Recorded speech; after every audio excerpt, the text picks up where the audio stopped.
హల్లెలూయా. యేసుక్రీస్తు యొక్క సిలువ, దాని విలువ తెలిసిన వాళ్ళే నిజమైన క్రైస్తవులు. హల్లెలూయా. సిలువ లేని యేసుక్రీస్తును మనం గుర్తుపట్టలేం. సిలువ లేని యేసు అసలు యేసే కాదు. ఒకసారి ఒక అన్యురాలైన తల్లి, క్రైస్తవురాలైన ఒక తల్లిని ఎవరో బాబాను దర్శించుకుందాం తీసుకెళ్ళింది. మా గుడికి వస్తే నేను మీ గుడికి వస్తాను అని చెప్పినట్టుంది, ఫ్రెండ్షిప్ వలన. ఆ క్రైస్తవురాలు తల్లి ఏం చేసిందంటే, సరే పద వస్తానులే అని వెళ్ళిపోయారు. వెళ్ళిన తర్వాత అక్కడ అన్యురాలు తల్లి ఏం చేసిందంటే, బాబాకి కబురు పెట్టింది. ఒక క్రైస్తవురాలు వచ్చింది, మీరు ఏం చేస్తారో నాకు తెలీదు, ఆమె యేసుప్రభుని వదిలేసి నిన్ను నమ్ముకునేలా చేసుకో, ఎట్లయినా చెయ్యాలి అని. సరే, మొత్తం మీద బాబా స్పీచ్ ఇచ్చిన తర్వాత అందరినీ దీవిద్దామని లైన్లో అందరు నిలబడమని అందరు తలమెచ్చి వేసి దీవిస్తున్నాడు. ఈలోగా క్రైస్తవురాలైన తల్లిని చూసి బాబా గుర్తుపట్టాడు, ఈమె ఆ తల్లి క్రిస్టియన్ తల్లి కావచ్చు. వెళ్ళి మాట్లాడుతున్నాడు. ఏమని మాట్లాడుతున్నాడంటే, అమ్మా నేనే యేసుక్రీస్తు నాలో ఉన్నాడు, అందరు నమ్ముతున్నారు నన్ను, నువ్వెందుకు నమ్మట్లేదు? మీ యేసుక్రీస్తు నాలో ఉన్నాడు, అన్ని దేవుడు నాలో ఉన్నారు, అందరు మతాల వాళ్ళు నమ్ముతున్నారు, మీరెందుకు నమ్మట్లేదు? చూడండి, నేను యేసును, నాలో యేసుక్రీస్తు ఉన్నాడు అంటే ఆ తల్లి అంటది, మంచిదయ్యా, మీరే గనుక నిజంగా యేసుక్రీస్తు అయితే యేసుక్రీస్తు కాళ్లకు చేతులకున్న మేకుల గుర్తులు ఏవి అని అడిగింది. హల్లెలూయా. అంతే దెబ్బకి మౌనం అయిపోయాడు అతను. యేసులాగా అంగి వేసుకున్నంత మాత్రాన అందరూ యేసు ప్రభులు కారు. స్తోత్రం చెప్తాం గట్టి ఒకసారి. యేసు ప్రభుల జుట్టు పెంచినంత మాత్రాన అందరూ యేసు ప్రభు కారండి. ఇది కొత్త స్టైల్ అయిపోయింది బాబాలకి. నిలువుటంగి, గెడ్డం, జుట్టు, అమాయక మొహం ఇలా పెట్టుకుంటే యేసు ప్రభులా కనపడతారు అనుకుంటున్నారా? హల్లెలూయా. అలాగా నిలువుటంగి, గెడ్డం, తల వెంట్రుకలు వేసుకున్న ఫోటోల్లో ప్రతిది కూడా యేసుక్రీస్తు కాదు. మళ్ళీ నో, యేసుక్రీస్తు అంటే సిలువ వేయబడిన యేసుక్రీస్తే. స్తోత్రం చెప్దాం గట్టి ఒకసారి, గట్టిగా హల్లెలూయా, హల్లెలూయా. యేసు ప్రభువును గూర్చి 3 సందర్భాలు మనకి బైబిల్లో కనిపిస్తుంది. ఆయన సిలువను గూర్చి 3 భాగాల్లో బైబిల్లో కనిపిస్తుంది. ఒకటి, ప్రవక్తలు రాసిన లేఖనాలు. ప్రవక్తలు యేసుక్రీస్తు యొక్క సిలువను ప్రవచనాత్మకంగా చూసి రాశారు. Prophetical aspect of the cross. ఏమి సంభవించబోతుందో దానిని లేఖనాలుగా రాశారు, ప్రవచనాలుగా రాశారు యేసుక్రీస్తుని గురించి. అదొక సందర్భం అయితే, నిజంగా యేసుక్రీస్తు సిలువను కళ్ళారా చూసింది శిష్యులు, అపోస్తలులు. వాళ్ళు యేసుక్రీస్తు యొక్క సిలువకు సంబంధించిన ఫిజికల్ ఆస్పెక్ట్ని చూశారు. ఎలాగా శరీర రీతిగా ఆయన హింసించబడ్డాడో కళ్ళారా చూశారు. ప్రవక్తలు ప్రవచనాత్మకమైన దర్శనము చూశారు సిలువకు సంబంధించి.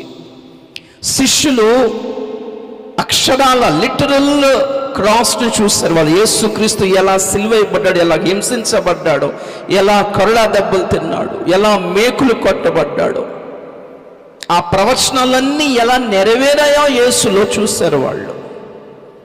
కానీ 3వ సందర్భం చాలా ప్రాముఖ్యమైంది. అది కేవలం అపోస్తలుడైన పౌలుకి బయలుపరిచింది. Hallelujah. The spiritual aspect of the cross. క్రీస్తు సిలువ యొక్క ఆత్మ సంబంధమైన కోణమంతా దేవుడు పౌలుకు బయలుపరిచాడు. హల్లెలూయా. అందుకే క్రీస్తు శిలువ గురించి ఎక్కువగా రాసింది ఎవరు అంటే పత్రికల్లో పౌలే రాశాడు. ఆ శిలువ యూదులకు ఏమై ఉన్నది, ఆ శిలువ అన్యజనులకు ఏమై ఉన్నది, ఆ శిలువ దెయ్యపు శక్తుల పట్ల ఏమై ఉన్నది, ఆ శిలువ నేటి రక్షించబడుతున్న క్రైస్తవుల పట్ల ఏమై ఉన్నదో మొత్తం అన్ని కోణాలు చూస్తాడు పౌలు. హల్లెలూయా. అందుకే పౌలు ఎక్కడికి వెళ్ళినా, ఎన్ని మీటింగ్స్కి వెళ్ళినా 2 గుంపుల వాళ్ళు ఎప్పుడు వచ్చి కూర్చుంటారంట. 2 రకాలైన గుంపుల వాళ్ళు ఎప్పుడు వచ్చి కూర్చుంటారు. అందులో ఒక గుంపు కేవలం అన్ని ప్రసంగాలు అక్కర్లేదు కానీ మాకు హీలింగ్స్ ఏమైనా చేసి పెట్టండి అని అడుగుతారంట. ఈ మీటింగ్లో స్వస్థతలు ఏం జరుగుతాయా? అప్పుల, బాధల, సంతానలేమియా, దెయ్యముల, మాంత్రిక శక్తుల, ఉద్యోగమా? వామ్మో. అప్పుడప్పుడు ట్రైన్లో చూస్తుంటాను నేను. ట్రైన్లో చిన్న చిన్న స్టిక్కర్లు ఉంటాయి, తెలుసో తెలీదో మీకు? ఎవరిదో జ్యోతిష్యులు బాబా వాళ్ళది. వాళ్ళు కూడా అప్పుల, బాధల, ప్రేమించినామని పెళ్లి చేసుకోవాలా, కుటుంబ సమస్యల, రోగాల, ఏదైనా మంత్రం వేస్తాం, 3 రోజుల్లో పరిష్కారం జరగకపోతే డబ్బులు వాపస్. వాళ్ళకి మనకి తేడా ఏంటి? ఒక గుంపు వాళ్ళు ఎందుకు వస్తున్నారు సభల కంటే? కేవలం స్వస్థతల కొరకు, కేవలం ప్రవచనాల కొరకు. ప్రవచనాలు అంటే మళ్ళీ ఆత్మ సంబంధమైంది కాదు. మా అమ్మాయికి పెళ్ళి ఎప్పుడు వద్ది, నాకు ఉద్యోగం ఎప్పుడు వస్తుంది, మా అబ్బాయి పాస్ అవుతాడా, పాస్ అవడా, అవుతాడే అన్నాం. అటు చదవడు, అవుతా ఉన్నారు కదా. ఇలాగా అవ్వకపోతే ఆ పాస్టర్ దొరికిపోతాడు. ఇక ఇప్పుడు అవ్వడం అన్నాం, ఎలాగ అవ్వడం అన్నారు కాబట్టి ఇంక చదవడం ఎందుకు అంటాడు. దొంగ తెలివితేటలు చాలా ఉన్నాయి క్రైస్తవులకి. వీళ్ళకి ప్రవచనాలు కావాలట. కొందరికి ప్రవచనాలే కావాలి, కొందరికి దర్శనాలే కావాలి. మా బంగారం పోయిందండి, అవును, ఒక సిస్టర్ గారు ఫోన్. సరే ఏం చేస్తాము, సరే ప్రార్థన చేద్దాంలే, మళ్ళీ ఎప్పుడు ఫోన్ చేయమంటారు. మళ్ళీ ఎందుకు? అది దర్శనం చూసి చెప్తారు కదా అది ఎక్కడ ఉందో. నశించిన దాన్ని వెతికి రక్షించడానికి వచ్చాడా, పోయిన బంగారం వెతకడానికి వచ్చాడా యేసయ్య?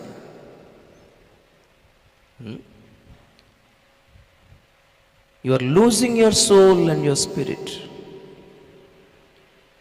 but it doesn't bother you. The thing which bothers you is only gold and silver. Lost job, lost gold,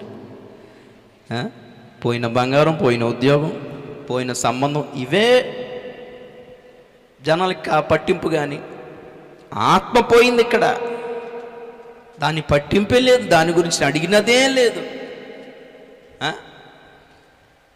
ఈ గుంపు వాళ్ళందరూ, అద్భుతాలు వెంట పడిన వాళ్ళందరూ ఒక గుంపు. సరే వీళ్ళు కాదు, ఇంకో గుంపు ఉన్నారు. వాళ్ళు ఏమి వెతుకుతున్నారంట? ఇదంతా కాదు కానీ బైబిల్లో ఉన్న మర్మాలు ఏమన్నా చెప్పండి. బైబిల్ ఉన్న సైంటిఫికల్లీ ప్రూవ్ చేయండి బైబిల్ని. లేకపోతే ప్రజ్ఞ గ్రంథం, దాని గ్రంథం మర్మాలు ఏమని చెప్పండి కొంచెం అర్థమవుతుంది. కయ్యను భార్య ఎవరు? నీకెందుకు? ఆయన భార్య ఎవరితో? నీకెందుకు అయ్యా? కయ్యను భార్య ఎక్కడి నుంచి వచ్చింది? అది తెలుసుకోకపోతే అన్నం అరగదా ఆడికి. నోవహు కాలంలో దేవుని కుమారులు ఎవరు? 2 సాక్షులు ఎవరు? హనోకు ఏలియానా, లేకపోతే మోషే ఏలియానా, లేకపోతే బాప్తిస్మా ఇచ్చే యోహాను ఏలియానా, లేకపోతే 2 సాక్షులు ఎవరోనా? అనవసరమైన ఇన్ఫర్మేషన్ కలెక్ట్ చేసుకునే వాళ్ళు ఎక్కువ. ఈరోజు వాక్యం ద్వారా ఆత్మ సంబంధమైన మేలేమైనా పొందేమా లేదా? ఏమీ లేదు.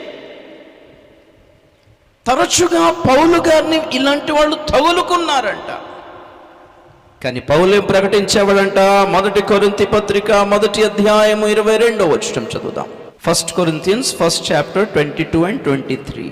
యూదులు సూచక క్రియలు చేయమని అడుగుచున్నారు. యూదులు సూచక క్రియ చేయమని అడుగుచున్నారు. గ్రీసు దేశస్థులు జ్ఞానము వెతుకుచున్నారు. గ్రీసు దేశస్థులు జ్ఞానము వెతుకుచున్నారు. అయితే మేము సిలువ వేయబడిన క్రీస్తును ప్రకటించుచున్నాము. యూదులు సూచక క్రియ చేయమని అడుగుతున్నారంట. A group of people who demand miracles. Today is your miracle. Today is your అద్భుతాలు పొందిన వాళ్ళందరూ పరలోకం వెళ్ళలేదు, గుర్తుపెట్టుకోండి. అందరూ అద్భుతాలు పొందిన వాళ్ళు, అద్భుతాలు చూచిన వాళ్ళు, వాళ్ళందరూ పెంతెకోస్తు దినమున మేడగదిలో లేరు. పరిశుద్ధాత్మ పొందుకోలేదు, రక్షణ పొందుకోలేదు. 120 మందే ఉన్నారు మేడగదిలో. దీన్ని బట్టి అర్థం చేసుకోండి. All who see miracle, all who face miracle, all who experience miracle are not guaranteed of their salvation. వాళ్ళ రక్షణకు అవి గ్యారంటీ ఏం కాదు. కడుపు నొప్పి స్వస్థత కాబట్టి రక్షణ కూడా దేవుడు ఇచ్చేశాడు. కడుపు నొప్పుని రక్షణకు గ్యారంటీ కాదు. అద్భుతాలు, స్వస్థతలు రక్షణ కలగ చేయవు. గ్రీసు దేశస్థులు జ్ఞానం వెతుకుచున్నారు. వాళ్ళకి బైబిల్లోనే సైన్స్ కావాలి. సైంటిఫికల్ ప్రూఫ్ చేయండి. ఇది సైంటిఫికల్. ఐగుప్తు దేశంలో జరిగిన ఆ 10 తెగుళ్ళకి సైంటిఫికల్ ఎక్స్ప్లెనేషన్ ఉంది నెట్లో. ఎలాగా నీళ్లు రక్తంగా మారే అవకాశం ఉంది. మనమేమో మోసే కర్రతో కొడితే అయ్యింది అని నమ్ముతున్నాం. అలా కాదు. కర్రతో కొట్టినా అందులో ఏ కెమికల్ మిక్స్ అయితే అసలు అలా జరుగుతుంది. యాక్చువల్లీ అందులో ఏం కలిసింది అసలు ఆ కాలంలో, ఆ టైంలో ఏదో జరిగింది అప్పట్లో. అప్పుడు ఒక రెడ్ కలర్ కెమికల్ ఏదో యాడ్ అయింది కాబట్టి ఇది జరగదు. సైన్స్ ఒప్పుకుంది కాబట్టి బైబిల్ని ఒప్పుకుంటావా? Do you need science to prove your Bible? We don't need. మాకు అవసరం లేదు. సైన్స్ ఒప్పుకోకపోయినా మేము నమ్ముతున్నాం బైబిల్ని. We believe the Bible without any proofs. We don't need somebody to prove us our God. మన దేవుణ్ణి ఎవరో నిరూపిస్తే కానీ నమ్మలేము అనే స్థితే మాకు లేదు. కళ్ళు మూసుకొని నమ్మదగిన వాడు దేవుడే. కళ్ళు మూసుకొని నమ్మదగింది బైబిలే. ఏ రుజువులు అక్కర్లేదు. We don't need any proofs. We don't need any evidence. దేవునికి స్తోత్రం. దాట్స్ కాల్డ్ ఫెయిత్ కదా. విశ్వాసం అంటే అది. నీకు రుజువులు అక్కర్లా, నమ్మడమే అయి ఉంటుంది. కరెక్టే. హల్లెలూయా, హల్లెలూయా. జనరల్గా దాన్ని ప్రపంచం బ్లైండ్ ఫెయిత్ అంటుంది. అంధవిశ్వాసము, మూఢనమ్మకము అంటారు. గ్రుడ్డిగా నమ్మదగిన వాడు దేవుడు ఒక్కడేనండి. కళ్ళు మూసుకొని నమ్మొచ్చాయండి. నమ్మదగిన దేవుడు. స్తోత్రం చెప్తాం గట్టి ఒకసారి గట్టిగా హల్లెలూయా. మనకి సైంటిఫికల్లీ బైబిల్ని ప్రూవ్ చేయాల్సిన అవసరమే లేదు. కొంతమంది తిప్పలు పడుతున్నారు సైంటిఫికల్గా ప్రూవ్ చేయడానికి. తప్పేం కాదు, బట్ ఇట్స్ నాట్ ఎసెన్షియల్. అదంత ప్రాముఖ్యమైతే కాదు. కొందరు సూచక క్రియలు చేయమని అడుగుతున్నారు, కొందరు జ్ఞానము వెతుకుతున్నారు. జ్ఞాన సంబంధమైన, ఖగోళ శాస్త్ర సంబంధమైన, geography, geology, biology, anthropology, sociology, physiology అన్నీ ఉన్నాయి బైబిల్లో. ప్రతి శాస్త్రం ఉంది బైబిల్లో. And then comes finally theology.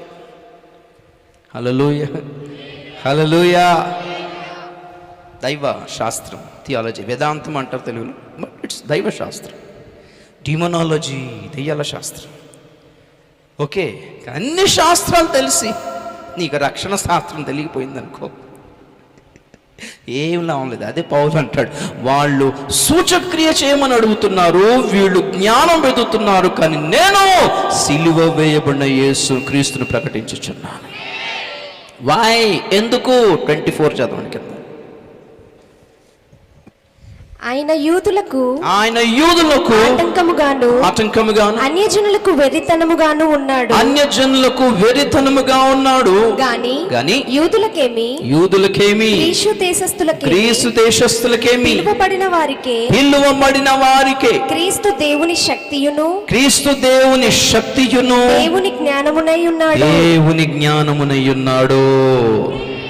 వీళ్ళు శక్తిని, అద్భుత కార్యాలు వెతుకుతున్నారు, సూచక్రియలు, వీళ్ళు జ్ఞానం వెతుకుతున్నారు. కానీ ఇన్ఫాక్ట్ దేవుడు చూపించిన అద్భుతమైన, దేవుడు చూపించిన జ్ఞానమైన ఎందులో ఉంది? ఎవరిలో ఉంది? ఎవరై ఉన్నారు? క్రీస్తే దేవుని శక్తియును దేవుని జ్ఞానమై ఉన్నాడంట. అది ఎవరికి అర్థమవుతుందంట? అందరికీ కాదు, పిలువబడిన వారికి. Those who are called. దేవునికి స్తోత్రం చెప్తాం కదా ఒకసారి.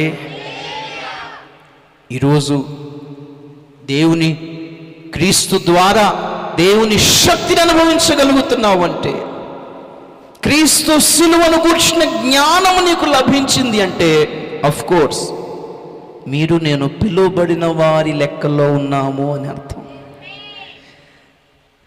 దేవుని అద్భుతాలు కేవలం నీకు కడుపు నొప్పులోనే కనబడుతుందంటే, దేవుని జ్ఞానం నీకు సైన్స్లోనే కనపడుతుంది అంటే, no, you are not in the group. Actually you are not in the group. ఇంకో గ్రూప్ ఏంటంటే మరీ దారుణమైన గ్రూప్. అది క్రీస్తు సిలువన్నా, క్రీస్తన్నా, ఆయన పుట్టుకన్నా నీకు వెరితనముగా, జోక్గా, హాస్యాస్పదంగా, ఇల్లాజికల్గా అనిపిస్తుంది అంటే, నువ్వు నశించుచున్న వారిలో ఉన్నావు అని అర్థం. అదే 18వ వచనం అదే అంటాడు పౌలు, 1 Corinthians 1:18. సిలువను గూర్చిన వార్త నశించుచున్న వారికి వెర్రితనము గాని రక్షింపబడుచున్న మనకు దేవుని శక్తి. స్తోత్రం చెప్తాం ఒకసారి. సరే, ఈ పూట మీకు చెప్పాలనుకుంటున్న పాయింట్ ఏంటంటే, ప్రజల రక్షణ కొరకు రక్తం ఎందుకు అవసరమైంది? Why the blood? రక్తం ఎందుకు? Why blood? ప్రజలను రక్షించడానికి అంత తిప్పులు ఎందుకు పడ్డాడు దేవుడు? ఇందాక అనుకున్నాం సరే, చిటికేస్తే రక్షణ పొందేద్దరు కదా వీళ్ళందరూ. Basically is God. ఆయన దేవుడు, ఏదైనా చేయగలడు. What ever he wants he can do. మంత్రం వేసేయగలడు అందరి మీద. అలాంటి దేవుడు ఒక రక్షణ కార్యము కొరకు అంత లాంగ్ ప్రాసెస్ ఎందుకు ఎన్నుకున్నాడు? ఏదైనా షార్ట్ కట్ లేకపోయిందా ఆయన దగ్గర? ఎందుకంత శిలువ మీద అంత నరక యాతన అనుభవించాల్సి వచ్చింది? వై? అందుకే కదా చాలామంది ఇప్పటికీ ఎంతోమంది ఈ ఫేస్బుక్లో, యూట్యూబ్లో యేసు ప్రభు మీద ఎంత వెటకారముగా గేలి చేస్తూ జోక్స్ చేస్తున్నారో తెలుసా? 3 మేకులు పీక్కోలేకపోయాడు కానీ రక్షిస్తాడంట అని అంటున్నారు. నిజం, ఆయనే 3 మేకులు పీక్కోలేకపోయాడంట, రక్షకుడు ఎట్లా అవుతాడు అని అంటున్నారు. కరెక్ట్ క్వశ్చన్, చాలా కరెక్టే. వెటకారం చేయడం రాంగ్. వెతికితే తెలుస్తుంది, అడుగు తెలుస్తుంది. హల్లెలూయా. యేసే ఎందుకు రక్షకుడయ్యాడు? రక్షకుడయ్యున్న ఆ దేవుడు ఎందుకంత నలిగిపోవాల్సి వచ్చింది? వాయ్? మొదటి దొంగ ఏమన్నాడు? మొదటి దొంగ అన్న మాట అదే, ఆ సిలువు దగ్గర జనాలు అన్న మాట అదే. ఇంతమంది స్వస్థపరిచాడు నేనా, ఇంత అద్భుతాలు చేశాడు నేనా, తను రక్షించుకోలేడా? మొదటి దొంగ ఏమన్నాడు? నువ్వు మేము ఎడుతున్నామంటే సరిపోయింది, నువ్వెందుకు ఎడుతున్నావు, నువ్వెందుకు అన్ని బాధలు పడుతున్నావు, మేమేదో పడుతున్నామంటే ఓకే, మీరెందుకు అంత బాధపడుతున్నారు, మిమ్మల్ని మీరు రక్షించుకొని మమ్మ కూడా రక్షించి పెట్టు. ఇంత ఇంత ఇంత ఇంత ఇంత ఇంత సింపుల్ సొల్యూషన్ లేకపోయిందా మీ దగ్గర అని అతను కూడా దూషించాడంట, హేళన చేశాడు. అలాగే చాలామంది క్రైస్తవులు రోడ్డు మీద వెళ్తే నలుగురు అదే అంటారు. ఏమైంది ఈరోజు, ఏంటి వాట్ ఈస్ టుడే, సిలువ వేసుడు వచ్చి ఏడుస్తున్నాం. ఒకసారి ఎక్కడో అంటే ఇక్కడే హైదరాబాద్లోనే ఒకసారి టీవీలో వార్తలు, ఏమండి మనం టీవీకి క్రైస్తవ ఛానల్స్లో చెప్పిన గంటన్నర ప్రసంగం ఎవడు వెండేమో కానీ వార్తల్లో ఎవరేం చెప్తున్నారు అందరూ వింటారు. అలాంటిది ఒక మీడియా వాళ్ళు వెళ్ళి ఒక పెద్ద ఆయన్ని అడిగారనమాట, మీ చర్చిలో అందరూ ఏడుస్తున్నారు ఈరోజు, ఆడవాళ్ళందరూ, లేడీస్ అంతా.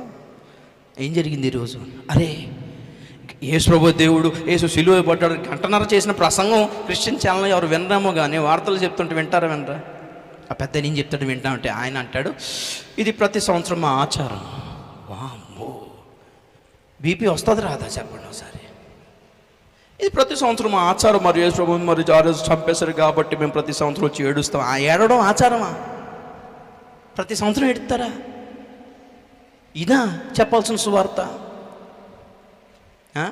మీ కొరకే నమ్మ చనిపోయింది అనే ఒక మాట అనాల్సింది పోయి అన్నే అమ్మాయికి పట్టుకొచ్చిన మీ కొరకే, మీ కొరకే అంత చనిపోయి ఆయన నలిగి అంత అంత అంత రక్తం కలిసి నలిగిపోతే ఇప్పటికీ అర్థం కావట్లేదని ఏడుస్తున్నామండి మీ కొరకు. అన్నమ్మ అనేసి ఎందుకు ఏడుస్తున్నారు? ఆయన కొరకు ఏడుస్తున్నారా? అయ్యో ప్రభా నీకు అంత కష్టం ఎందుకు వచ్చింది ప్రభా, నాకు చెప్పేవు కదా, నేను చూద్దాను కదా ఆ రోజు నన్నట్టే ఏడుతున్నారు వీళ్ళందరూ. మేము ఆపేద్దాం కదా, ఎట్లా చేసి ఫరోక్ అంటున్నాను, పిల్లాతికి ఎదురు చేసి ఆపేద్దాం కదా ప్రభు, మాకు చెప్పేవు కాదు, ఎందుకు ఇంత బాధలు, మాకు చెప్పేవు కాదు. ఆయన చచ్చిపోయినా ఏడుతున్నారు, అలా మన కోసం ఆయన పడిన బాధల గురించి ఏడుస్తున్నారు. దేనికోసం ఏడవాలి ఈ రోజున?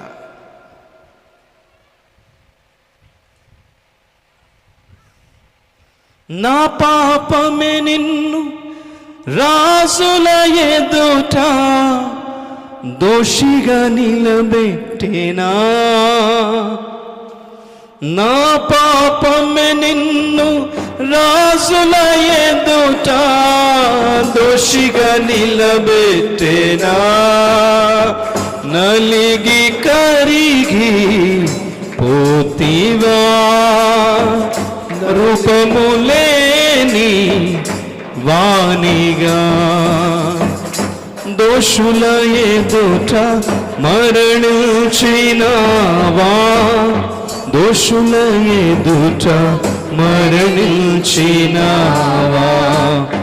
దోషములేని వాడా దోషిగా మారితివా, నా పాపముకై నా శాపముకై, నా పాపముకై నా శాపముకై, దోషములేని వాడా.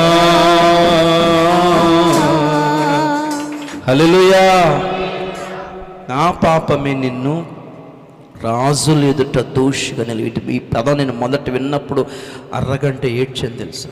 ఎందుకు ఆ బాధ ఆయనకి?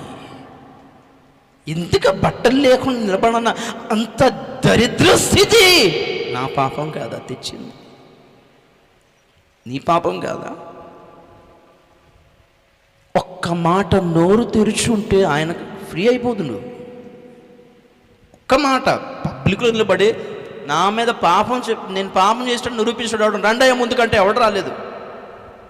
అలాంటిది పిలాతు ఎదురుగా నిలబడి నేనేం చేసిన ఒక్క మాట చెప్పండి వెళ్ళి అని ఒక మాట అని ఉంటే ఫ్రీ అయిపోతాడు ఆయన. ఏమని చెప్తుంది బైబిల్ తెలుసా?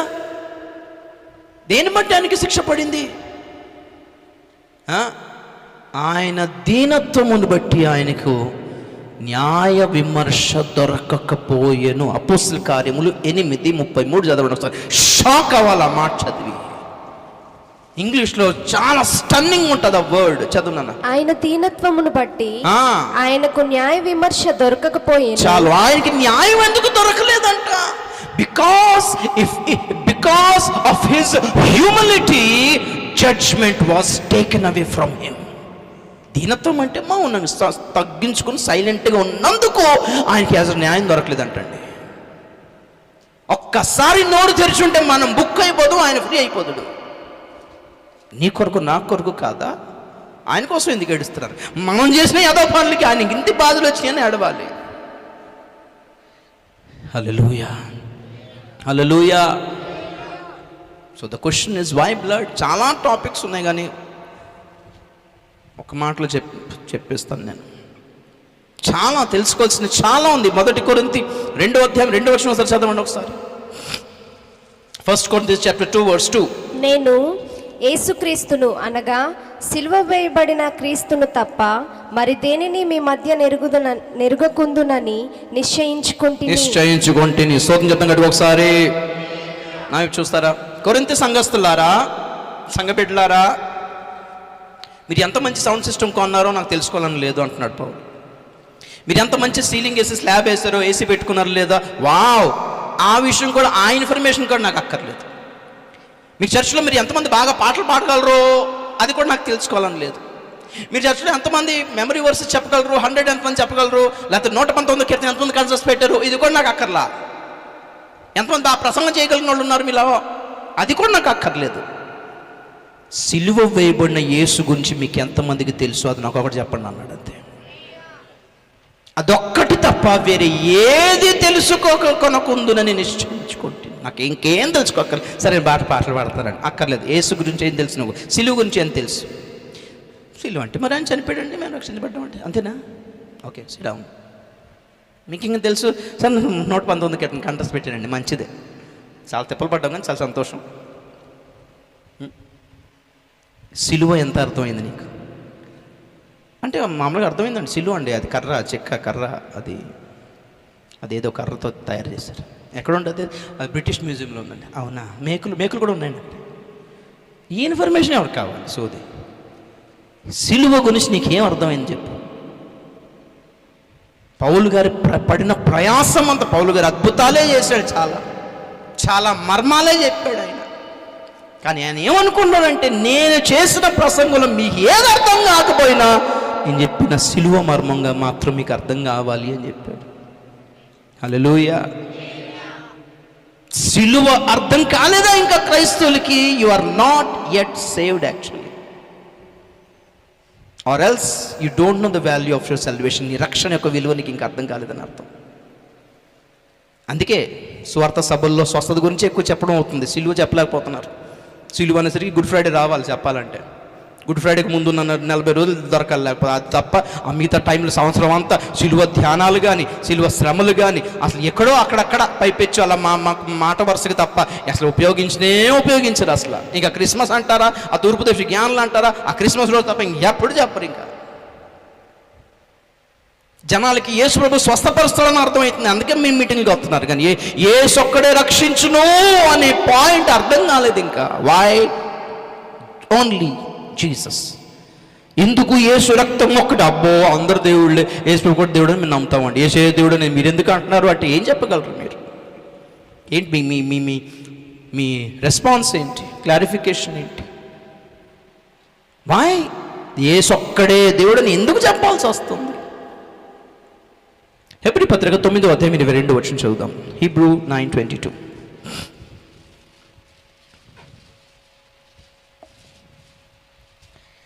మరియు ధర్మశాస్త్ర ప్రకారము సమస్త వస్తువులను రక్తము చేత శుద్ధి చేయబడుననియు, రక్తము చిందింపకుండా పాపక్షమాపణ కలుగదనియు సామాన్యముగా చెప్పవచ్చును. సామాన్యంగా తెలుసట. స్తోత్రం చెప్పండి గడుగు ఒకసారి. పెద్ద మర్మం ఏం కాదు, సామాన్యంగా తెలిసిందంటే రక్తము చిందింపబడకుండా పాపక్షమాపణ జరగదు. చాలా సామాన్యంగా చెప్పేశాడు పౌలు. కానీ నేనేమంటానంటే సామాన్యం కాదు, ఇది పెద్ద మర్మం అంటున్నాను మీ మీదుట. మిస్టరీ ఆఫ్ ద బ్లడ్, రక్తం యొక్క మర్మము చెప్తున్నాను ఈ రోజున. చాలా జాగ్రత్తగా వినాలి మీరు. హల్లెలూయా. చూడండి ఆ పదం, రక్తము చిందించబడకుండా పాపక్షమాపణ జరగదు. సామవేదంలోని శ్లోకం ఏంటిది? సర్వపాప పరిహారో రక్త ప్రోక్షణం అవశ్యం, తద్రక్తం పరమాత్మేవ పుణ్యదాన బలియాగం. సర్వపాప పరిహారో రక్త ప్రోక్షణం అవశ్యం. అందరి పాపములు పరిహరించబడాలంటే రక్త ప్రోక్షణ జరగాలి అని వేదాల్లో రాయబడిన మాట. ఆ రక్తము దాంది కాదు, పరమాత్మయే వచ్చి బలియాగం అవుతాడు అని రాయబడింది. హల్లెలూయా. అందుకే పౌలు అంటాడు, అన్య జనులలో క్రీస్తు మర్మముగా ఉన్నాడు అని రాయబడి ఉంది. కానీ వాళ్ళకి అర్థం కావట్లేదు, మనకు అర్థమైంది, అంతే తేడా. స్తోత్రం చెప్తాం గట్టిగా ఒకసారి గట్టిగా హల్లెలూయా. వాళ్ళ వేదాలు కూడా ప్రభువుని సూచించాయి, అది యేసు గురించి రాయబడిందని మనకు అర్థమైంది, వాళ్ళకు కూడా సూచించాడు. ఇప్పుడు మనకు బైబిల్లో కూడా ప్రవక్తలు సూచించారు. యూదులకు అర్థమైందా? అర్థం కాలేదు. సేమ్ అన్ని జనులకి, వేదశాస్త్ర పండితులకు కూడా రాయబడింది, చూశారు, చదివారు, అది యేసు గురించి రాయబడిందని వాళ్ళకి అర్థమైన వాళ్ళు రక్షించబడ్డారు. ఇంకా అర్థం కాని వాళ్ళు అలాగే ఉండిపోయారు. అర్థం అయ్యి కూడా మొహమాటానికి కూడా అలాగే ఉన్న వాళ్ళు చాలామంది ఉన్నారు. యూనో, సత్యం తెలుసుకుంటే కొంచెం రిస్కే. దేవునికి స్తోత్రం చెప్పండి గడుగు ఒకసారి. సత్యం తెలుసుకున్నాక చాలా రిస్క్ అది. సత్యంలో నిలబడతావా, అబద్ధాన్ని నమ్ముకుని ఉంటావా, నీ డిసిజన్ మీద ఆధారపడి ఉంది. చాలామందికి నిజం తెలుసు, కానీ కులస్తులకి, మతస్థులకి, వీధస్తులకి, ఊరస్తులకి భయపడి మోమాటానికి ఇరుక్కుపోయి ఉన్నారు అంతే. అర్థమవుతుందా? హల్లెలూయా. మోమాట పడితే ఎవరికి నష్టం? సడన్గా విషం తాగేసామండి, పక్కన ఇంకో బాటిల్ ఉంది, అందులో దీనికి విరుగుడు ఉంది, విషయానికి విరుగుడు. అర్థమవుతుందండి? పక్కన ఒకడు ఉన్నాడు, ఆడికి తెలుసు ఆ బాటిల్ విరుగుడు ఉంది, తాగితే విషం పోతుంది అని తెలిసి కూడా ఊరుకున్నాడు అనుకోండి, ఎవరికి నష్టం? చచ్చేటోడికి నష్టం, చచ్చిపోయిన తర్వాత తెలిసింది అనుకోండి, వీడికి తెలిసి కూడా చెప్పలేదని ఆడికి నష్టం. మేమంత నష్టపోవడానికి ఇష్టపడలేదు, అందుకే సత్యం చెప్పేస్తున్నాం. స్తోత్రం చెప్పండి కదా ఒకసారి. మాట పడితే ఏంటి, పడకపోదు, మీరు పడండి, మేము సత్యం చెప్పేస్తాం. ఆ విషయం అందులో విరుగుడు ఉంది, తాగు అని అంటున్నాం, సత్యం చెప్పేసాం. అక్కడ తాగాంది తాగపోంది నీ ఇష్టం, సావాలని కూడా సావు. ఏ పాపమైన, ఏ శాపమైన, రోగమైన, మరణమైన ఏసు ఒక్కటే, ఏసు నామం ఒక్కటే, ఏసు రక్తం ఒకటే విరుగుడు అని తెలిసింది కాబట్టి సువార్త ప్రకటిస్తున్నాం. దానికి ఎవడో మనకి అమెరికా డాలర్ పంపించాల్సిన అవసరం లేదు. వాళ్ళెవరో డాలర్ ఇస్తే రక్షణ పొందలేదు మనం. స్తోత్రం చెప్పండి గట్టి ఒకసారి గట్టిగా హల్లెలూయా. సువార్త ఒక్కటే. మమ్మల్ని డబ్బులు ఇచ్చి మార్చలేదు, మేము కూడా డబ్బులు ఇచ్చి మార్చాము, ఎవరిని మార్చలేము కూడా. పాయింట్ ఏంటంటే రక్తము చిందించబడకుండా రక్షణ, పాపక్షమాపణ కలగదు. చాలా సింపుల్గా తెలుసుకోవచ్చు అన్నాడు. దేవునికి స్తోత్రం కలిగిన గాక. చూద్దాం ఎందుకు రక్తం అవసరమైంది. ఆదికాండము 2వ అధ్యాయం 17వ వచనం చదవండి ఒకసారి. ఆదికాండము 2వ అధ్యాయం 17వ వచనం. అయితే మంచి చెడ్ల తెలివినిచ్చు వృక్ష ఫలములను తినకూడదు, నీవు వాటిని తిను దినమున నిశ్చయముగా చచ్చెదవని నరునికి ఆజ్ఞాపించెను. చాలు, దేవునికి స్తోత్రం చెప్పండి కదా ఒకసారి. తినకూడదని పండు నువ్వు తిను దినమున, నిషేధించబడిన ఫలమును నువ్వు తిను దినమున నిశ్చయముగా చచ్చెదవు. నాకు చూస్తారా మీరు అందరూ? స్తోత్రం చెప్పండి కదా ఒకసారి. పండులో విషయం ఏం లేదు, అది తింటే చచ్చిపోతావు అనడానికి. దేవుడు ఆజ్ఞ పెట్టాడు అక్కడ. నేను తినొద్దు అంటున్నాను, తినకంతే. నేనే ఇస్తానేమో తర్వాత తినమని, ఇప్పుడైతే తినొద్దు అంటున్నా. హల్లెలూయా. అమ్మ చాక్లెట్లు పెట్టింది ఫ్రిడ్జ్లో, నేను వచ్చాక ఇస్తాను, ఈలోకి తినకు అన్నది. చాక్లెట్లు తినడం వల్ల చచ్చిపోడు, తినొద్దు అన్నప్పుడు తినడం వలన రాంగ్ అవుతుంది. మనం దాన్ని తప్పు అంటాం, పొరపాటు అంటాం, దేవుడు దాన్ని పాపము అన్నాడు. ఓకే, నేను తినొద్దన్నప్పుడు తిన్నాం కాబట్టి ఆజ్ఞ అతిక్రమమే పాపమైంది, పండు కాదు పాపం. అట్లా దేవుడి తర్వాత ఇచ్చినేమో. హల్లెలూయా. అంతే కదా. సంబంధం అనుకుంటాం, మాట్లాడుకుంటాం, పెళ్ళా చేద్దాం అనుకుంటున్నాం, ఈలోకి వీళ్ళు చేసేవరకు వీళ్ళు వెళ్ళిపోయారు అనుకోండి, అక్కడ పోద్ది. ఎలాగా చేస్తా అన్నారు కదా, వాళ్ళు వచ్చేసరికి ఎప్పుడూ చేస్తారట, మనకు అప్పుడు ఆగలేము, వీళ్ళు వెళ్ళిపోయారు అనుకో, అయిపోయింది. అది పాపం అవుద్ది. హల్లెలూయా. పాపం దేవుడు వద్దు అన్నప్పుడు చేయడమే పాపమైంది. పాయింట్ ఏంటంటే అలా నువ్వు చేసిన దినమున నిశ్చయముగా చచ్చెదవు. ఏమవుతువు? నిశ్చయము అంటే నిజముగా, surely, you shall surely die. సత్యముగా, దిస్ ఇస్ ట్రూత్, నిజం, మీరు చచ్చిపోతారు. సైతాన్ వచ్చామన్నాడు, మీరు సావనే నువ్వు చస్తావు అని దేవుడు అన్నాడు, సావడు, సావవు, నేను చెప్తున్నా కదా అన్నాడు. అంతే కదా. చస్తావు అని ఇక్కడ మేము చెప్తుంటే, అవునా సినిమా చూస్తే చచ్చిపోతారా? పాపమా? ఎవరన్నారు? నేను చెప్తున్నా కదా. అమ్మా, మేము చెప్తుంది ఏంటి, మీరు వెళ్ళి ఏంటుంది ఏంటి అక్కడ అవతల? ఒక సిగరెట్కి చచ్చిపోతారా? ఒక సిగరెట్కే పాపమా? ఒకసారి మందు కొడుతూనే పాపమా? దేవుడు అంటున్నాడు చస్తావని, ఎవరితో నమ్మాలి? మీరు అలాగంటే అవుతుందా సార్? ప్రభు సావు మాటలు మేము నోట్ల నుంచి రావడం బాగాలేదు ప్రభు. నేనే చెప్తాను చస్తామంటున్నాను, దేవుడే చెప్తాను చస్తావు. అట్ట కాదు, నేను ఉన్నా కదా, మీరు ఏదైనా చేయండి, నేను చూసుకుంటాను అని అనాలి దేవుడు. అసలు లెక్క ప్రకారం, మన లెక్క ప్రకారం దేవుడే అన్నాడు తింటే చచ్చిపోతావు. సరే, విచిత్రం ఏంటంటే ఆదాము పండు తిన్న తర్వాత 930 సంవత్సరాలు బతికాడు. మరి ఆదాము పండు తిన్న తర్వాత చచ్చిపోయినా సావులే. సైతాన్ వచ్చి తెల్లరేమంటాడు, నేను చెప్పలే చచ్చిపోయినా నేను చెప్పలే ఊరికి నన్ను తిట్టుకున్నారు కానీ మీరు అంటాడా అని ఉన్నాడా? మరి సావంటే ఏంటి? 930 ఈ పండు నువ్వు తిన్న తర్వాత 930 సంవత్సరాలతో చచ్చేదావు అనలేదు దేవుడు. తిన్నమున్నా the day.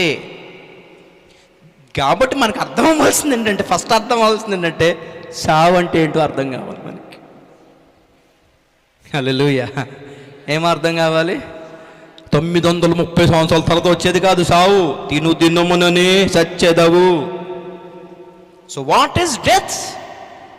Death is not something that you face when you have completed your age. నీ ఏజ్ అయిపోయిన తర్వాత వచ్చేది కాదు మరణం అంటే. నీ వయసు అయిపోయిన తర్వాత వచ్చేది కాదు మరణం అంటే. 100 ఏళ్ళు నిండిపోయినాయి, 60 ఏళ్ళకే 100 ఏళ్ళు నిండిపోయినాయి, 20కే 100 ఏళ్ళు నిండిపోయినాయి.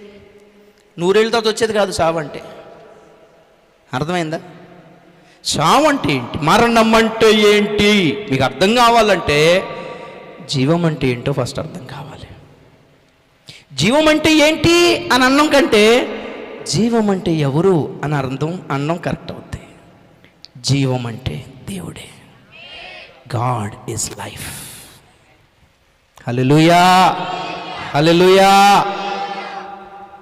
సో ఈ పండు నువ్వు తినొద్దు, నిత్యంగా చచ్చదవు అంటే దాని అర్థం ఏంటంటే జీవమైన దేవుని నుండి నువ్వు డిస్కనెక్ట్ అయిపోతావు అని అర్థం.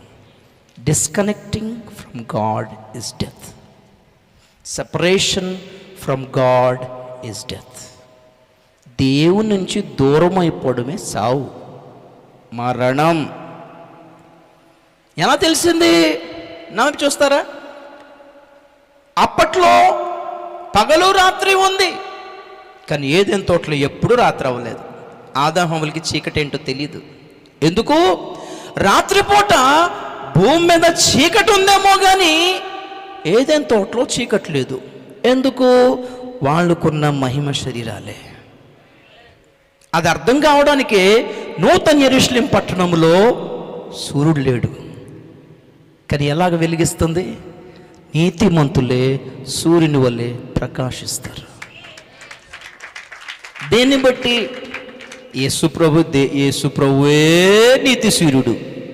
ఆయన నుంచి వస్తున్న వెలుగే నీతి. కాబట్టి అలాగ నీతిమంతులు ఎవరు అక్కడికి తీసుకెళ్తాను అన్నాడు. అక్కడ సూర్యుడు అక్కర్లేదు. మరి కొత్త భూమి మీదకి వెలుగు ఎలాగొస్తుంది? నీతిమంతుల తేజస్సే కొత్త భూమి మీద పడుతుంటుంది. ఏదైనా తోట మనకు అర్థం కావడానికే నూతన యెరూషలేము తయారు చేసి పెట్టాడు ప్రాక్టికల్గా. మరి ఏ సైన్స్కి అర్థం అవుతుంది? సూత్రం చెప్పిన గడికి ఒకసారి.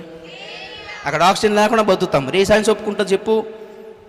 అంగారక గ్రహం మీదకి వెళ్ళాలన్నా ఇక్కడ నుంచి ఆక్సిజన్ పట్టుకెళ్ళాలి. మరి అదే దేవుడు మనల్ని పెడితే అక్కడ ఆక్సిజన్ అక్కర్లేదు అక్కడ. హల్లెలూయా. అరే నీళ్ళల్లో పడతాం, మనం మునిగి చేస్తామండి, ముక్కులోకి నీళ్ళు వెళ్ళిపోయి. ఇక్కడ తల్లి గర్భంలో ఒక బిడ్డ నీళ్ళ లోపలే ఉంటుంది. మరి ఎలా బతుకుతుంది? How can you explain that? దేవుని స్తోత్రం చెప్పండి కూడా ఒకసారి. చెప్తున్నారు పెద్ద సైన్స్ కావాలంట బతకడానికి భూమి మీద. నీతిమంతులు ఆదం హవ్వలకున్న మహిమ శరీరాలే ఏదైనా తోటకు వెలిగించేది. Praise the lord. దానినే అంతరింద్రియాలు అంటారు. చెప్పండి, ఏమి ఇంద్రియాలు? Inner senses are spiritual senses. తలెత్తి చూస్తే పరలోకం కనిపించేది, దూతలు దిగి రావడం వెళ్ళడం కనిపిస్తూ ఉండేది.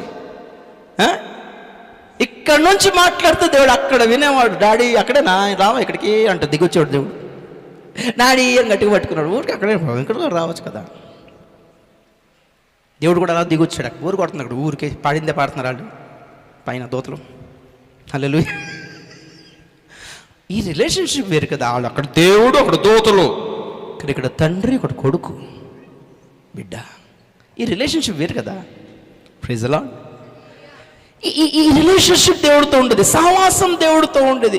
దేవుణ్ణి చూడగలిగే నేత్రాలు ఉండేవి, దేవుని వినగలిగే చెవులు ఉండేవి, మహిమ శరీరాలు ఉండేవి. మహిమలో ఉన్నాడు కాబట్టి మహిమలో ఉన్న వాడితో కాంటాక్ట్ అవ్వగలిగేవాడు. Praise the lord. ఈ పండు నువ్వు తిరుదినమున స్వచ్ఛతవు అనంటే నీ ఆత్మలోని జీవం పోతుంది, నాతో డిస్కనెక్ట్ అయిపోతావు. ఇప్పుడు లైట్ ఎలగలేదు అనుకోండి, ఎంత కరెంట్ తిరుగుతున్నా ఇది ఎలగట్లేదంటే ఏదో అయింది, ఎక్కడ కొట్టేసింది అర్థం కదా. అన్నీ వెలుగుతున్నాయి, ఇది ఎలగట్లేదంటే దాని మీనింగ్ ఏంటి? ఎక్కడో ఫ్యూజు కొట్టేసింది, ఎక్కడో కనెక్షన్ కట్ అయిపోయింది. సైతాన్ చెప్తున్న జీవం ఏంటి? మీరు సావనేసావు, వాడు కరెక్టే చెప్పాడు. అసలు వాడు చెప్తుంది ఏంటంటే దేవుడు లేకపోయినా నువ్వు బతికే ఉంటావు నేను చెప్తున్నాను కదా అంటున్నాడు. అలాగే బతుకుతున్నారు అంతా. ఈ జనం అందరూ బతికి ఉన్నాం అనుకుంటున్నారా? దేవుడే ఉన్నాడు, మీరు మీ పాపములలో చచ్చిన వారై ఉన్నారు. దేవుడు లేకుండా ఎంత బతికితే ఏం బతుకండి అది. అమ్మ నాన్న మాట వినకపోతే, అమ్మ నాన్న చెప్పినట్టుగా పెళ్లి చేసుకోకపోతే ఏమంటారు చెప్పండి? వెళ్ళు నా దృష్టిలో నువ్వు ఇక చచ్చిపోయావు అంటారా? అందరూ ఎక్కడికో బతికి ఉంటారు పాపం వీళ్ళు. కానీ నా వలన ఏ సహాయం రాదు, నాకు ఫోన్ చేయకు, నువ్వు బతికేవా నువ్వు చచ్చావా నాకు చెప్పకు, నా దృష్టిలో నువ్వు చచ్చినట్టే అని అమ్మ నన్ను పంపించదు, పో గెట్ అవుట్ అంటారు. అప్పుడు ఇంట్లో చుట్టాలు వచ్చి అమ్మాయి ఏదంటే అమ్మాయి ఊసత్తుకు చచ్చిపోయింది, ఎప్పుడో 3 ఏళ్ళు అయింది చచ్చిపోయి. అలాగంటారేంటంటే మరి మీరు ఎక్కడో ఉంటుందిలే, చచ్చిపోయింది నా దృష్టిలో. సేమ్ దేవునితో డిస్కనెక్ట్ అయిపోయి దేవునికి ఇష్టమైన పని చేసిన తర్వాత దేవుని దృష్టిలో చచ్చిన వాళ్ళంతా. They are all zombies, dead people. అందరూ చచ్చిపోయిన వాళ్ళు వీళ్ళందరూ. ఎందుకు? జీవము దేవుడై ఉన్నాడు. హల్లెలూయా. నువ్వు ఊపిరి పీల్చుకోవడం జీవం కాదు. Praise the lord. గుండె కొట్టుకోవడం జీవం కాదు, దేవుని కలిగి ఉండడమే జీవం. Praise the lord. సరే, ఇలా డిస్కనెక్ట్ అయిపోయాడు. ఆ తర్వాత ఏమండి, మరణము ఏలుబడి చేస్తుంది ఒక్కొక్కళ్ళ మీద. మరణం వచ్చేసింది. ఆ తర్వాత ఆదము 100 సంవత్సరాలు బతికి చచ్చినా నరకం వెళ్తాడు, 930 సంవత్సరాల తర్వాత చచ్చినా నరకానికి వెళ్తాడు. ఎప్పుడు సత్త ఏంటి? ఎయిడ్స్ వచ్చిందండి, డాక్టర్ అంటాడు పర్లేదు 8 సంవత్సరాలు ఉంటావు. ఎన్ని సంవత్సరాలు? HIV వచ్చాక మినిమం 8 years బతుకుతాడు. అది కూడా అప్పీల్స్ వేసుకుంటే. అప్పీల్స్ వేసుకున్నప్పుడు ఏమవుతుందంటే ఆ HIV వైరస్ని 12 hours వరకు నిద్రపుచ్చుతుంది ఆ మెడిసిన్. చావదు. 12 hours లేచిన తర్వాత ఈ HIV వైరస్ యొక్క ప్లాన్ ఏంటంటే వెంటనే అటాక్ చేయదు బాడీ మీద, సంతానోత్పత్తి చేయడమే దాని టార్గెట్. ఇన్ని లక్షల ఒక్క వైరస్ వెళ్ళినా దాని టార్గెట్ ఏంటంటే కొన్ని కోట్ల వైరస్ని ఉత్పత్తి చేసి ఒక డేట్ పెట్టుకొని, ఒక ఇయర్ పెట్టుకొని అప్పుడు బాడీ మీద అటాక్ చేస్తుంది. మినిమం 3 years తర్వాత అటాక్ స్టార్ట్ అవుద్ది. ఈలోగా బాడీలో ఇమ్యూనిటీ మొత్తం పోయి జలుబు వచ్చినా తగ్గదు, దగ్గు వచ్చినా తగ్గదు, పుండైనా తగ్గదు, ఏదో వచ్చినా తగ్గదు, బీపీ తగ్గదు, షుగర్ తగ్గదు, క్యాన్సర్ తగ్గదు, ఏ రోగం వచ్చినా పొరపాటున దెర్ ఇస్ నో ఇమ్యూనిటీ. ఆ రోగంతో పోరాడే ఇమ్యూనిటీ సెల్స్ మొత్తం ఖాళీ బూడిదైపోద్ది. దాని పనే అది. వాడు స్లోగా చేస్తాడు. ఎలా చేస్తాడు? Slow death. మరణం వాడి మీద కూర్చుంది. అదేమంటుందంటే పర్లేదు, ఎలాగ చచ్చి నరకానికి వస్తావు కాబట్టి నాకు పర్లేదు, 2 సంవత్సరాల తర్వాత పర్లేదు, నా దగ్గరికి వస్తావు కాబట్టి. మరణము, పాతాళము అతని మీద ఏలుబడి చేస్తుంది. వీళ్ళందరూ 70 సంవత్సరాల తర్వాత చచ్చి నరకానికి వెళ్తారు, 20 ఏళ్ళకే నరకానికి వెళ్ళిపోతారు, లేకపోతే అదృష్టం కలిసి వచ్చి 150 సంవత్సరాలు బతికాడు, చచ్చి నరకానికే వెళ్తాడు. యోగా చేసి డైట్లు చేసి ఆయుష్ పొడిగించుకోగలరేమో కానీ మరణాన్ని అయితే తప్పించుకోలేరు కదా.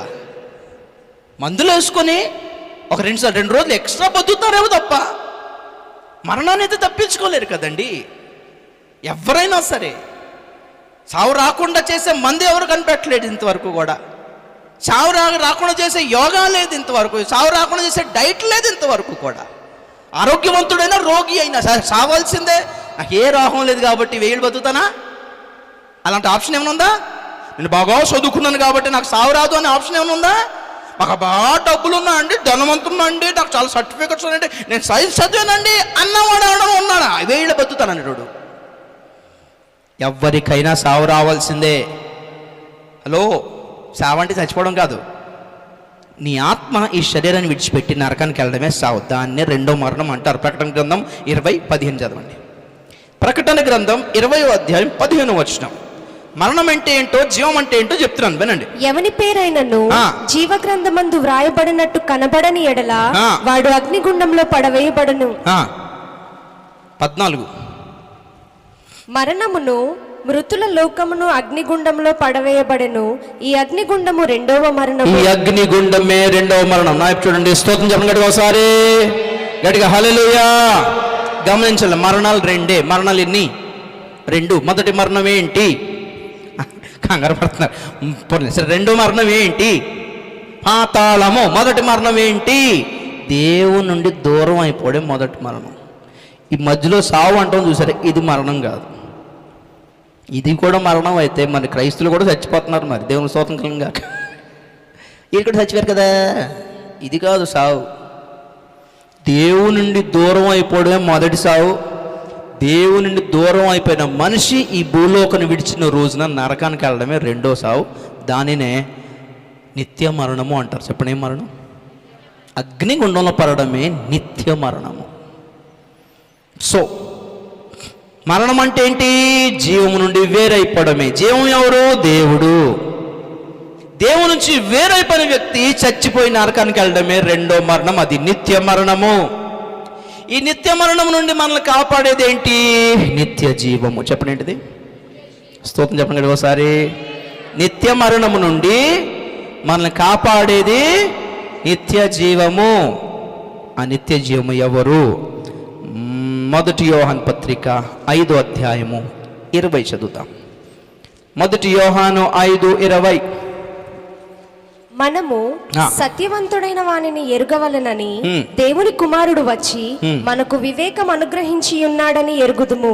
మన దేవుని కుమారుడైన యేసుక్రీస్తునందున్న వారమై, మనము దేవుని కుమారుడైన యేసుక్రీస్తునందున్న వారమై సత్యవంతుని యందున్నాము. సత్యవంతుని యందున్నాము. ఆయనే నిజమైన దేవుడు. ఆయన నిజమైన దేవుడును నిత్య జీవమునై ఉన్నాడు. నిత్య జీవమునై ఉన్నాడు. స్తోత్రం చెప్పండి ఒకసారి. వినాలి, దేవుడే జీవం. ఇప్పుడు దేవుడు అంట ప్రమాణం చేస్తే ఎలా ప్రమాణం చేస్తాడు చెప్పండి? దేవుడు ప్రమాణం చేసిన ఎడలా తనకంటే ఏ గొప్పవాని పేరు చెప్పడానికి ఎవరు లేరు గనక తన జీవము తోడని ఒట్టు పెట్టుకొనును. ఆ జీవమే యేసుక్రీస్తు. Praise the lord. గట్టిగా హల్లెలూయా. దేవుని జీవం, మార్గము, సత్యము. నేను మార్గమును, సత్యమును, జీవమునై ఉన్నాను. నేనే పునరుద్ధానమును, జీవమునై ఉన్నాను. స్తోత్రం చెప్పండి ఒకసారి. యేసుక్రీస్తే జీవమై ఉన్నాడు. ఎవరి జీవము అంటే దేవుని జీవం. ఆయన ఒట్టు పెడితే తన కొడుకు మీద ఒట్టు పెట్టుకుంటున్నాడు అని అర్థం. God's life.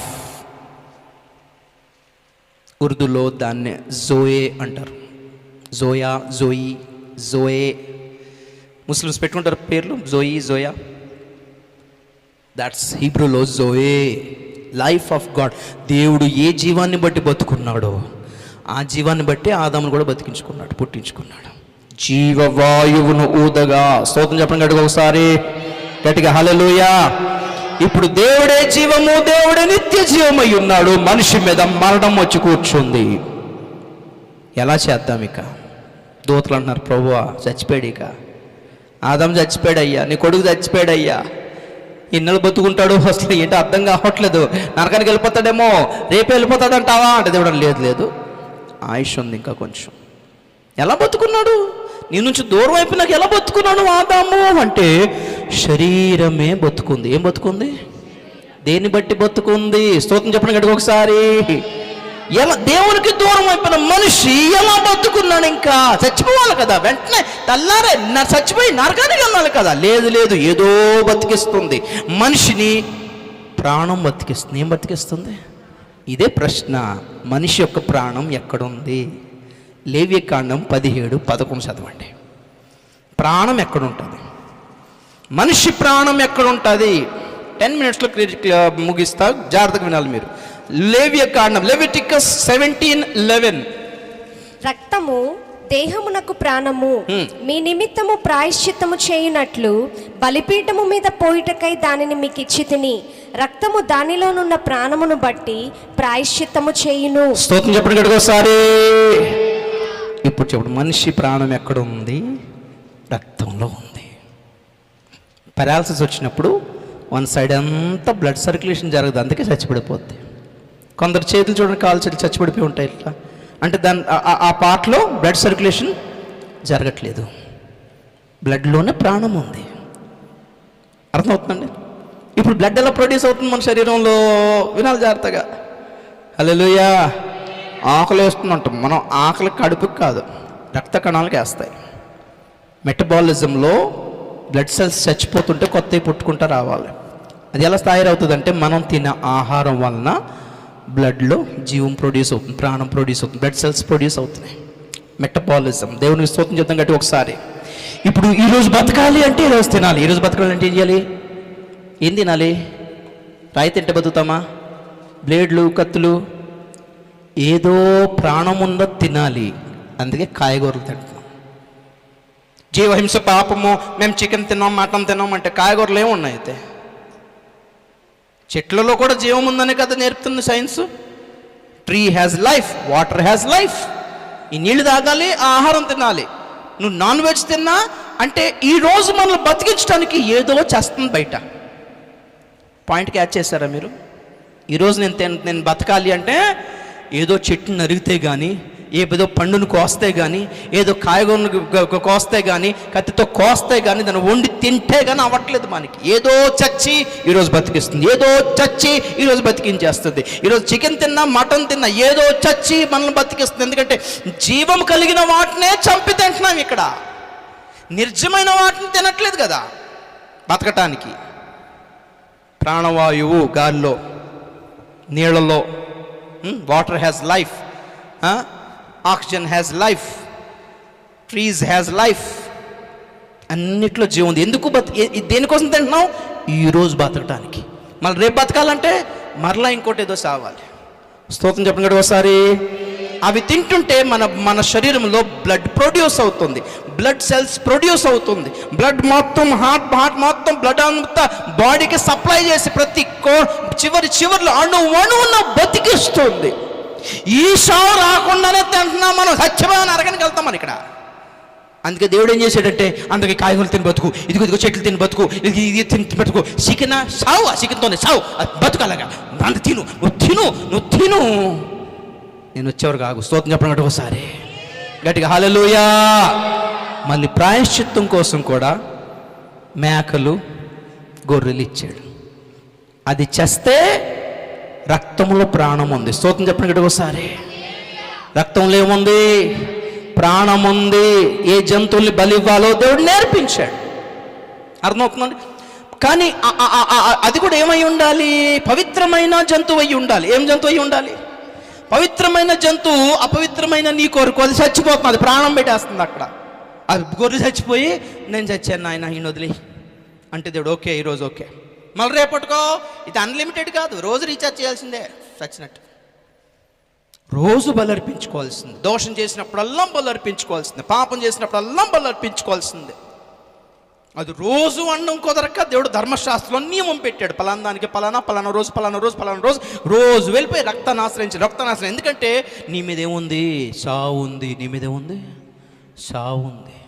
ఎప్పుడొచ్చి మరణం వచ్చి నీ పేక పిసికెత్తదో తెలియదు. కాబట్టి అది సావు వచ్చినప్పుడల్లా అక్కడ గొర్రె చచ్చిపోతుంది, లేకపోతే మేక చచ్చిపోతుంది, లేక ఇంకేదో చచ్చిపోతుంది, సావు వదిలేస్తుంది. దేవుడు చూశాడు, ఈ నిత్య మరణము నుండి ఈ ప్రాణం కాపాడదాం, నిత్య మరణం నుండి నిత్య జీవమే కాపాడాలి. హల్లెలూయా. ఎలా చేద్దాము? ఈ నిత్య జీవము కలుగ చేసే రక్తం ప్రొడ్యూస్ చేయాలి అనుకున్నాడు దేవుడు. హౌ? నేనే శరీరం ధరించాలి అని దిగొచ్చాడు కిందకి. ఎంత పలచగా చెప్పారా? రక్తం ప్రొడ్యూస్ అవ్వటానికే యేసు ప్రభు శరీరధారి అయి వచ్చాడు భూమి మీద. హల్లెలూయా. ఆ రక్తంలో నా నిత్య జీవం పోకూడదు అంటే పాపం రాకూడదు. అందుకే పాపం లేనివాడిగా పుట్టాడు, పాపం లేనివాడిగా జీవించాడు, పాపం చేయకుండా జాగ్రత్త పడ్డాడు, బ్లడ్ పాడైపోకూడదని. స్తోత్రం చెప్పినాడు. ఒకసారి ఎవరికో బ్లడ్ క్యాన్సర్ అండి, బ్లడ్ ఇద్దామని వచ్చేసాము. ఆడికి కాదు, ముందు నాకు టెస్ట్ చేస్తారు. చేయరా, థైరాయిడ్ ఉందా, షుగర్ ఉందా, ఇది ఉందా, అది ఉందా, గుట్కాలు తింటావా, కైనీళ్ళు తంబాకులు తింటావా, సారా తాగుతావా, పర్లేదు అంటే ఇచ్చేయండి, ఇచ్చేస్తారండి. రక్తం చెడిపోయిన వాడికి డయాలసిస్ చేయాలి, నువ్వు బ్లడ్ ఇవ్వాలి అంటే నువ్వు ఎలాంటి వాడు వెయ్యి ఉండాలి. హల్లెలూయా. మా కొల్ల పోడాయి ఉండరంటే సత్తావు అక్కడికి వెళ్ళిపోయి. అర్థమైందా? హల్లెలూయా. అందుకే యేసు పరిశుద్ధంగా పుట్టాడు, పరిశుద్ధంగా బ్రతికాడు. ఎప్పుడైతే సిలువ వేయబడ్డాడో మంచి మాట, నాకు చాలా సంతోషం అనిపిస్తుంది. చదువుతాం. యెషయా గ్రంథం 53వ అధ్యాయము. యెషయా గ్రంథం 53వ అధ్యాయము 12వ వచనం. అదే ఏలయనగా మరణము నొందునట్లు అతడు తన ప్రాణమును ధారపోసెను. స్తోత్రం చెప్పడం గడి ఒకసారి. ఇప్పుడు నాకు చూడండి ఒకసారి. ధార పోయడం అంటే కారిందనే కదా, ద్రవ పదార్థమే కదా. మరి సిలువ మీద ఆయన శరీరం మీద నుంచి కారుతుంది ఏంటి? రక్తము. కానీ ఇక్కడ వాక్యం ఉంటుంది, ప్రాణమును ధారపోసెను. ఇంగ్లీష్లో ఉంది, He poured out his life. Hallelujah. From his blood. ఆయన లైఫ్ ఎక్కడుంది? ఆయన ప్రాణం ఎక్కడుంది? ఆయన రక్తంలో ఉంది. మనమేమో రక్తం కారడం చూస్తున్నాము. హల్లెలూయా. కానీ వాస్తవంగా కారింది ప్రాణము కారింది. ఒక్క రక్తపు చుక్క కూడా ఉంచుకోలేదు బాడీలో. అందుకే బళ్ళెంతో పొడిచినప్పుడు ముందు రక్తం వచ్చింది, ఆ తర్వాత నీళ్ళు వచ్చినాయి అంటే అయిపోయింది. రక్తం మొత్తం ఫినిష్, మొత్తం కారిపోయింది, కిందకు వచ్చేసింది, రక్తం బయటకు వచ్చేసింది. ఆ తర్వాత ఆయన తన ప్రాణమును అప్పగించేశాడు. స్తోత్రం చెప్పిన ప్రాణము విడిచాను. స్తోత్రం చెప్పిన ఒకసారి. ఏమి విడిచాను? వచ్చింది, నా ప్రాణము పెట్టుటకు వచ్చి తిని, గొర్రెల కొరకు నా ప్రాణం పెట్టుటకు వచ్చి తిని, ప్రాణము ధారపోసెను. దేంట్లో ఉంది ఆయన ప్రాణం అంటే? రక్తములో ఉంది ఆయన ప్రాణం. హల్లెలూయా. నిత్య జీవము కలుగు చేయు రక్తం అదే, నిత్య మరణము నుండి కాపాడే రక్తం అదే. హల్లెలూయా. దేని వలన మరణం వస్తుంది? దేనికి జీతము మరణము? పాపము వలన వచ్చు జీతము మరణము. స్తోత్రం చెప్పండి గట్టిగోసారి. ఐగుప్తు దేశములో గొర్రెపిల్లను వధించి ఆ గుమ్మాల మీద రాసినప్పుడు దేవుడు చెప్తున్నాడు, సంహారకుడు మరణము ప్రతి వీధిన ఐగుప్తులో సంచరిస్తున్నప్పుడు ప్రతి గుమ్మం దగ్గరకు వచ్చి తలెత్తి చూస్తుంది. ఆ గుమ్మం మీద రక్తం ఉంటే అది దాటిపోవును, ఏ హానియు చేయక. అంటే ఈ మరణము నుండి వాళ్ళని కాపాడుతుంది ఏంటి అంటే రక్తములోని జీవం. కలర్ కదా, అందుకే హిందూస్ చూడండి, గుమ్మానికి కుంకుమ ఎందుకు రాస్తారు? గుమ్మడికాయలకి ఎర్ర రంగు ఎందుకు వేస్తారు? చేతికి ఎర్ర దారం ఎందుకు పెట్టుకుంటారు? అర్థమవుతుందండి? సింధూరం, కుంకుమ, ఎర్ర సింధూరం ఎందుకు పెట్టుకుంటారు? ఎర్ర బొట్టు ఎందుకు పెట్టుకుంటారు? ఎరుపు రక్తానికి గుర్తు. ఏ దోషమో, ఏ కీడో, ఏ దుష్టశక్తి వాళ్ళు రాకుండా ఈ ఎరుపు కాపాడుతుందని వాళ్ళు కాపీ కొట్టారు బైబిల్లో నుంచే. స్తోత్రం చెప్పండి ఒకసారి. యాజకుడికి దేవుడు చెప్తుందంటే, నువ్వు పాప పరిహారార్థ బలి అర్పించినప్పుడు ఆ రక్తంలోంది కొంచెం తీసుకొని కుడి చేతి బొటను వేలుకు, కుడి చెవికి, కుడి కాలి బొటను వేలికి నువ్వు రాయాలి. ఏ క్రియల వలన మరణం వస్తుందో, ఏ మార్గంలో నడిస్తే మరణం వస్తుందో, ఏమి వింటే మరణం వస్తుందో, గ్రంథం మీద కూడా రక్తం ప్రోక్షించమన్నాడు. ఆ రక్తంలో తడిసిన దేవుని మాటలను ఏంటిది బాసికములుగా తయారు చేసుకొని కన్నుల నడుము పెట్టుకోమన్నాడు. రక్తము. స్తోత్రం చెప్పండి గట్టిగా ఒకసారి. దేవుని వాక్యమును చేతికి చుట్టుకోమన్నాడు. రక్తము. గోటికి వేసుకోమన్నాడు రక్తము, కాలికి వేసుకోమన్నాడు రక్తము. ఈ రక్తము నిన్ను మరణము నుండి కాపాడుతుంది. రక్తము అంటే రక్తము కాదు, ఎరుపు కూడా కాదు, అందులోని జీవమే మరణము నుండి కాపాడుతుంది. మరి వాళ్ళు మాటికి బలి అర్పించుకోవాల్సి వచ్చేది, మాటికి రాసుకోవాల్సి వచ్చేది.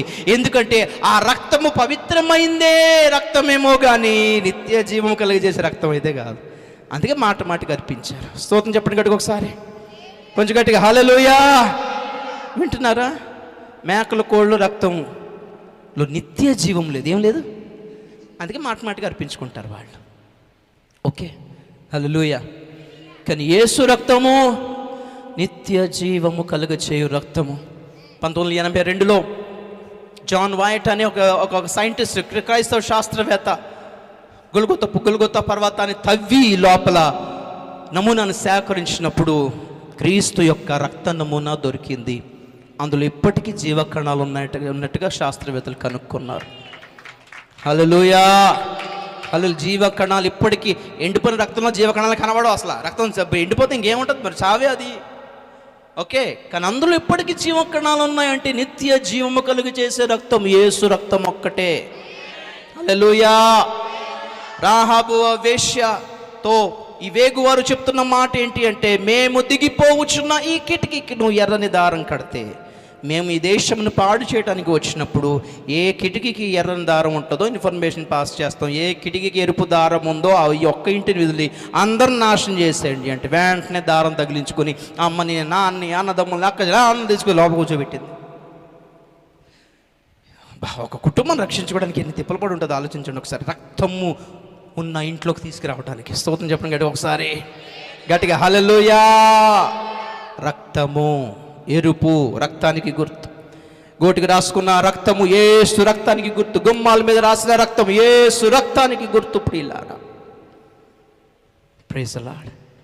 ఆ రక్తంలో ఏముంది? నిత్య జీవముంది. యోహాను సువార్త 6:54 ముగిస్తాం. యోహాను సువార్త 6:54 వచనం.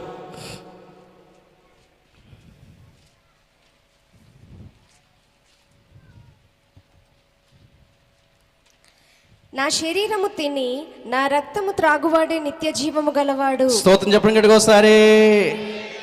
నా రక్తము త్రాగువాడే, నా రక్తములో ఆశ్రయము తీసుకున్నవాడు. నేను చూస్తున్నారా? నిత్య జీవము గలవాడు. Praise the lord. ఇప్పుడు చివరిన పాయింట్ ఏంటంటే, ఆ రక్తం మనలోకి ఎలాగొస్తుందని పెద్ద పాయింట్ ఇప్పుడు. Praise the lord. ఇప్పుడు భూమి మీద అందరి రక్తంలో బ్లడ్ క్యాన్సర్ అనుకోండి, పాపం అనే బ్లడ్ క్యాన్సర్ వచ్చేసింది. బతకాలి అంటే ఏం చేయాలి? డయాలసిస్ అంటారు. డయాలసిస్ అంటే ఉన్న బ్లడ్ అంతా తీసి కొత్త బ్లడ్ ఎక్కించాలి. అందరిది పాడైంది బ్లడ్. ఇప్పుడు ఎట్లా? సార్ డాక్టర్ గారు నన్ను ఎట్టైనా బతికించండి డాక్టర్ గారు, బ్లడ్ క్యాన్సర్ వచ్చేసిన. డాక్టర్ అంటాడు, మంచి బ్లడ్ ఎవరి దగ్గర ఉంటే, ఏది ఈ థైరాయిడ్ కానీ, షుగర్ కానీ, ఈ కొలెస్ట్రాల్ కానీ, బీపీ కానీ, ఈ దిక్కుమాల రోగాలు ఏవి లేని బ్లడ్ ఎక్కడం దొరికితే, అంటే పాపం లేని బ్లడ్ ఎక్కడం దొరికితే తీసురా ఎక్కిస్తానంటాడు. అది ఎక్కడ దొరకాలి, ఎక్కడ సావాలి. తిరిగి ఉంటే ఒక సేవకుడు వచ్చి చెప్పాడు, నీకోసం ఒకటి బ్లడ్ ఇచ్చాడు. స్తోత్రం చెప్పాడు. ఒక సేవకుడు చెప్పిన సువార్త ఏంటి? నీకోసం ఎక్కడ తిరిగి అక్కడ ఒక బ్లడ్ ఇచ్చాడు. అవునా సార్? ఎక్కడ ఎప్పుడు ఇచ్చాడు? నాకోసం ఇచ్చాడు. ఎప్పుడు అంటే 2000 years బిఫోర్. 2000 years అంటే పనిచేస్తుందా బ్లడ్ ఇప్పుడు? సరే, ఎక్కడ? యెరూషలేములో. ఇప్పుడు యెరూషలేంకి వీసాలు, టికెట్లు, పాస్పోర్ట్లు ఎక్కడ వస్తాయి సార్? నువ్వు యెరూషలేం వెళ్ళక్కర్లా. ఎక్కడ దొరుకుతుందా మరి శాంపుల్ ఏమన్నా? ఏ బ్లడ్ బ్యాంక్లో దొరకదు. ఆయన ఏదో మొత్తం శుభార్త చేస్తే ఈయన కూడా వచ్చాడు, డాక్టర్ గారు బ్లడ్ ఎక్కించుకున్నా. అవునా? ఎక్కడ దొరికింది బ్లడ్? యెరూషలేములో దొరికింది. ఎవరు ఇచ్చారు? యేసుక్రీస్తు అనే ఒక ఆయన ఇచ్చాడు. హల్లెలూయా. పోనీ ఎవరు ఎక్కించారు బ్లడ్? పోనీ బాటిల్ తీసుకురా, నేను కూడా ఎక్కిస్తానంటే. అది బాటిల్లో పెట్టి ఎక్కించేది కాదండి. ఎలా? Praise the lord. ఇప్పుడు ఒకప్పుడు ఏమంటే ఈ మైక్ ఇలా చూస్తాం అనుకున్నాం మనం. ఎప్పుడన్నా తీగ ఉండాలిలాగా, కేబుల్ ఉండాలి. అవునా కదా? తీగ లేకుండా మాట్లాడితే డ్రామా అంటున్నాం అప్పుడు, అంతే కదా? ఫోన్ కూడా తీగ ఉండేది ఒకప్పుడు. ఇప్పుడు తీగ లేని ఫోన్ వస్తుంది. మొబైల్కి ఎలా కనెక్షన్ అవుతుంది ఇప్పుడు? వైఫై కదా, బ్లూటూత్, వైఫై.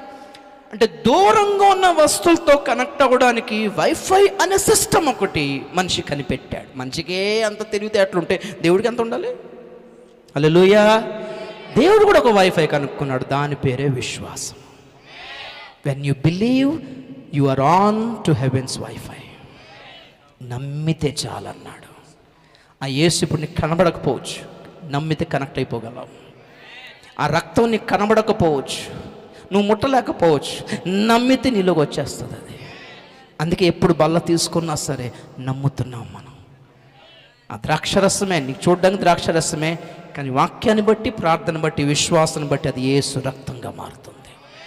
అది మనం త్రాగినప్పుడల్లా మనం ఫీల్ అవుతున్నాం, రక్తం మనలో, యేసు రక్తం మనలోకి వచ్చేసింది అని. నీకు కనబడదు, దుష్టుడికి కనిపిస్తుంది. హల్లెలూయా. మనుషులకి కనబడదు, సైన్స్కి కనబడదు, మనుషులకి కనబడదు. ఒకసారి దెయ్యాన్ని మెలగొడుతున్నా, యేసు రక్తం ఉంది నా చేతిలో పో నవ్వుతున్నాయి. నేను అలా కళ్ళు మూసుకున్నాను, ప్రభా నా చేతిలో నీ రక్తం కావాలి ప్రభా అనగానే నేను నిజంగా జస్ట్ ఇమాజిన్ చేసుకున్నాను. నా హ్యాండ్ అంతా రెడ్గా ఉన్నట్టు ఇమాజిన్ చేశాను. అలా పెట్టి దాని ముందు పెట్టా, ఏసునామములో రక్తం, యేసు రక్తం నా చేతిలో సరికి నిజంగా దానికి కనిపించింది. ఈ కళ్ళతో కనిపించనిదే విశ్వాసం. హల్లెలూయా. అదృశ్యమైనవి ఉన్నవి అనుటకు రుజువులై ఉన్నదే విశ్వాసం. దేవుని స్తోత్రం కలుగాక. సింపుల్, నమ్ము. యేసు రక్తాన్ని నమ్ముతున్నాను అని ఒక మాటను, బంధకాలు తెగిపోతాయి యేసునామములో. ఆ రక్తం నన్ను కడుగునుగా కానీ నమ్మొక్కసారి, నా మనస్సాక్షి కడుగుతుందని నమ్మొక్కసారి, ఆ రక్తం నా గుమ్మ మీద చల్లుతున్నానని ఒక్కసారి, ఆ రక్తం మీ మీద పడునుగా కానీ విశ్వాసంతో పడుతుందంతే. ఆమేన్. కళ్ళు మూసుకుందాం, అందరూ కళ్ళు మూసుకుందాం. Thank you Jesus.